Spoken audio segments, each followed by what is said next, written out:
अगर गलती हो गई तो मेरा अपराध है, अगर अच्छाई बन गई तो मेरे गुरुदेव भगवान, मेरे इष्ट देव की कृपा। ऐसे ही सम्मान हो रहा तो इष्ट देव गुरुदेव का, और अपमान हो रहा तो मैंने कोई गलती की है पूर्व में, उसका प्रायश्चित हो रहा है। इसमें तर्क वितर्क की जरूरत नहीं। ये बड़ाई करता है तो हम कमजोर हो जाते हैं, हमें डर लगने लगता है कहीं निंदा ना हो जाए, कहीं कोई हमारा अपमान न कर दे, कहीं कोई हमारे प्रति गलत ना बोल दे। बिल्कुल नहीं। ये सम्मान भोक्ता के होने के कारण आपको भय लगा है, नहीं तो आप निडर हो जाएंगे। कोई गाली दे रहा है, ये उसकी रुचि है, गाली बोल रहा है उसका स्वभाव है, उसकी रुचि है, उसकी मति है। वो निंदा कर रहा है, ये उसका स्वभाव, उसकी रुचि है। हमें अपने प्रभु में मगन रहना चाहिए। दुर्वाच्य कोट्यो करोड़ों गालियां दे है, फिर भी हमारे हृदय में उसके प्रति द्वेष भाव ना हो, द्रोह भाव ना हो। और स्तोत्र खूब आपकी स्तुति करे, लेकिन आपका प्रिय भाव नहीं होना चाहिए। स्तुति करने वाले पर प्रिय भाव और निंदा करने वाले पर अप्रिय भाव, ये संस्कार। जब वो बुरा बोले और हम उसका मंगल प्रिय भाव रखे, तब हमारी साधुता सुरक्षित, तब हमारी भक्ति सुरक्षित। ग्रासा लाभे महासंपत्ति, सीधा हम वृंदावन वास कर रहे भजन मार्ग में। हमें हो सकता, अब तो बड़ी व्यवस्थाएं हो गई हैं, नहीं पढ़े बड़ी समस्या उदर भरने की ही केवल थी। मथुरा और दूर दूर जाकर के टुकड़े मांग करके रसिक महापुरुषों ने उदर पोषण किया है। बहुत ही कष्टप्रद जीवन, वैराग्य का जीवन बहुत कष्टप्रद। अब तो हर सुविधाएं भगवान दिए, फिर भी अगर भजन न हो, भगवत प्राप्ति की प्रबल इच्छा ना हो, तो फिर जीवन ही बेकार है। बहुत कष्टप्रद जीवन व्यतीत करे महापुरुष जो पीछे हो गए। बड़े बड़े मच्छर, क्योंकि खूब लताएं थी, सांप बिच्छे, खाने पीने की व्यवस्था नहीं, कोई रहने की व्यवस्था नहीं। आज इस वृक्ष के नीचे, कल उस वृक्ष के नीचे भारी कष्ट सहते हुए प्रियालाल के लिए हर समय तड़पते रहते, रोते। कैसे वृंदावन वास करो? अपने को सबसे नीचात नीच मानकर दूसरों को सम्मान बढ़ाई देते हुए, अपना जब अपमान हो या सम्मान हो, दोनों में समान भाव रखें। और कोई हमें गाली दे या स्तुति, हम उससे अपने हृदय को बचाए। और एक कौरा भी अन्न मिल जाए तो उससे प्राण पोषण कर ले। और द्विज सुहृद तुल्य भावः, बहुत बढ़िया बात है। परिवार की ममता छोड़ दे। देखो, हमारी प्रार्थना है, यदि आप मोबाइल अत्यंत आवश्यक है तो कसम खा करके लीजिए कि गंदी बातें नहीं देखेंगे, प्रपंच नहीं देखेंगे। नहीं, बहुत हम कह रहे हैं सुबह से शाम तक मोबाइल इतना है, आराम से समय कट जाएगा बिना भजन के, बिना चिंतन के। देखते रहो, इतनी रीलें, इतने सब प्रपंच भरे, और प्रायः वहां जाना नहीं। ये नियम लो, परमार्थ के नियम हैं। रात दिन अगर परिवार से बात, रिश्ते नातेदारों से बात करोगे मोबाइल रख करके, तो और किसी की हानि नहीं कर रहे, आप अपनी हानि कर रहे हैं। निवृत्ति परक जो आपका जीवन है। और बहुत सावधान। हमें लगता है कि अगर सुनने के लिए तो और यंत्र ले लो, सत्संग भर लो। एक चिप में 300 घंटे के सत्संग है, 300 घंटा सत्संग। हमें लगता है कि अगर एक एक सत्संग 1 घंटा का रोज सुनो तो 365 दिन साल में होते, तो 1 साल 1 चिप चलेगी। सुनने वाला लो आप इससे, मोबाइल से। कोई विपत्ति वाली बात है तो आप सूचना दे सकते हो। बहुत तरह से बचाव पक्ष इसमें है, लेकिन फसाव पक्ष बहुत ज्यादा है। फसाव पक्ष से जिनकी बचने की सामर्थ्य, वही मोबाइल रखे। साधक तो बिल्कुल जहर समझे, मार देगा भैया, बिल्कुल मार देगा, बिल्कुल मार देगा। हर समय हम देखते हैं, चाहे छोटा बच्चा हो चाहे बड़ा हो, एकांत बैठे चल भी रहे हैं तो कान में बटन से लगे रहते हैं, और बात करते घूम रहे जैसे ना बात कर, और समय बर्बाद कर रहा है, और खोदे चला जा रहा है संसार की बातें। और क्या, राधे राधे मेन बात कर लो, काट के रख दो भजन, आओ कान में लगाए बस, और समय बर्बाद मत करो। यहां कह रहे हैं कि द्विज सुहृद तुल्य भावः। अगर तुमसे कोई शत्रुता का भाव करता है तो तुम भगवत भाव करो, और अगर कोई प्रीता का भाव करता है तो भगवत भाव करके राग रहित रहने के लिए उससे ज्यादा प्रियता मत करो। ये भगवत मार्ग है। घर परिवार वालों से तो प्रभु यदि निवृत्ति मार्ग में हो तो भूल जाओ कि तुम कहां पैदा हुए थे। इसलिए उपासक के द्वार पर सिंहपौर पर खड़े हो जाते, जो भिक्षुकों को प्रसाद बंटता वो प्रसाद लेकर बस एकांत भजन करते। कुछ दिन बाद वो भी छोड़ दिया था, एक क्षेत्र से ले आते। कुछ दिन बाद वो भी छोड़ दिया। जो प्रसाद गायों को डाल दिया जाता, गाय छक जाती ना पाती, वो रात्रि में बीन के लाते और धोकर उससे उदर पोषण करके खूब भजन में रहते।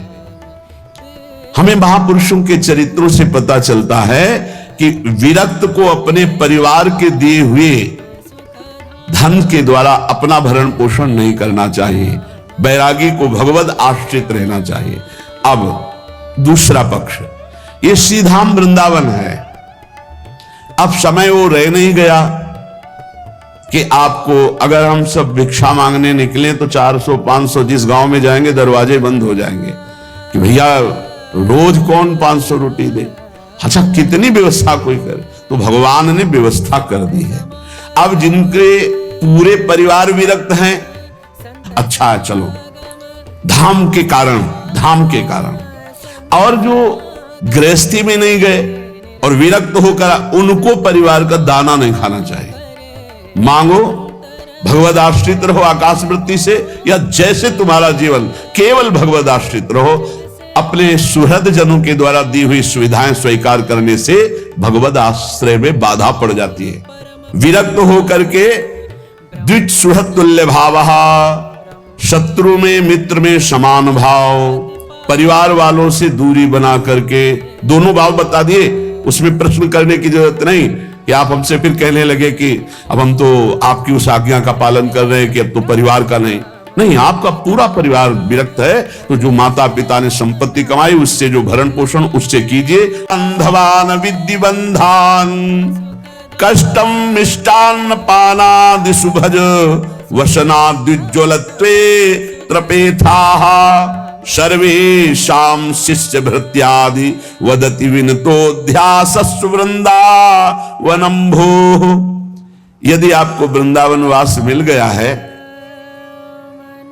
तो अब जो है काम आदि भोगों पर शासन वृत्ति राखिए। वनवास कर रहे हो, सावधान हो जाओ। श्रीपाद करे कांतत्व मात्र संसादित विकृततम स्त्री मया मेद्य पिंडम। ये जो स्त्री पुरुष शरीर है ये मांस आदि से बने हुए हैं, इसमें कोई सुख कहीं नहीं है। ये केवल भ्रमात्मक कामादि दोष उत्पन्न होने के कारण हटा देना है बहुत बड़ा अनर्थान, ये नाश का कारण बनता है। सहज स्वभाव में हमारी चिंतन वृत्ति भगवदाकार रहे, प्रिया प्रीतव्य, और जैसे वो रखे, महलों में राखो चाहे झोपड़ी में बांध। हमको प्रयास नहीं करना, व्यापार नहीं करना विरक्त होकर के। गृहस्थ होकर के यदि वृंदावन वास कर रहे तो व्यापार के लिए नहीं, भजन के लिए। वृंदावन वास भजन के लिए है। तो अब आप मान लो ऐसे धनी नहीं हो तो आप कुछ थोड़ा जो रिक्शा चला ले या जो भी ऐसे कार्य करके अपने परिवार का भरण पोषण करते हो, खूब भजन करते हैं, हम प्रणाम करते हैं।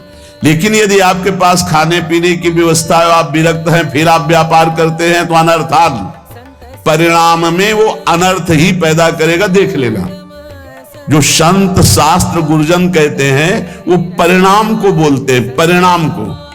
परिणाम ही हमारे जीवन कुछ नहीं है, चमड़ी चिकनी और गंदगी भरी हुई है। काहे को व्यर्थ में अपने जीवन को वृंदावन में अपवित्र करते हो, नष्ट कर रहे हो।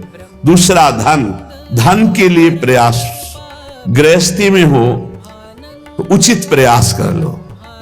अगर विरक्त हो तो जितना है उससे काम चला लो। मरना है, प्रिया प्रीतम के पास जाना है, और भगवान सबका भरण पोषण करते हैं। विश्वास करो, वृंदावन जब आए थे तो ना एक व्यक्ति का परिचय था, ना एक वस्तु पास थी, परम विरक्त संन्यास वेश। जब श्री जी ने स्वीकार किया और व्यवस्था की जरूरत ही जी हो। देखो, जब कोई आवश्यकता होती है उसकी व्यवस्था श्री जी से होती है ना, बड़ा हृदय में शीतलता रहती है। देखो कितना स्वामी जी देख रहे हैं कि अगर आवश्यकता है, हमने देख रहे, एक एक बात को देख रहे। बिछाने वाले की आवश्यकता है कालीन की, तो 2 ही 4 दिन में कोई आ जाएगा। वो अपने आप कालीन आकर के कटवा करके रख जाएगा, बिना कहे बिना मांगे। और उससे पूछो, बोले 2-3 दिन से चिंतन चल रहा था कि क्या सेवा क्या से हमारे मन में आया कि ये सेवा तो स्वीकार ही कर लेंगे और हम ये ले। तब ये लोग कहते हैं इतनी बड़ी कालीन आई, हम कहा बिछाने के लिए सत्संगियों के श्री जी अपने आप जो विश्वास, तब आपको पता चलेगा श्री जी की जिम्मेवारी है योगक्षेमम वहाम्यम, तो वो देखो कर रहे। तुम्हारी जिम्मेवारी है अनन्य चिंतन बाम, तुम अनन्य चिंतन श्री जी का करो, वो तुम्हारी सब व्यवस्था को देख रहे। निवृत्ति परक, और जो गृहस्थी में है तो उचित कर्मों का धर्मानुष्ठान करते हुए अपने जीवन यात्रा को पूरी करें। जो अर्थ है वो अनर्थ का स्वरूप है, अनर्थ का स्वरूप।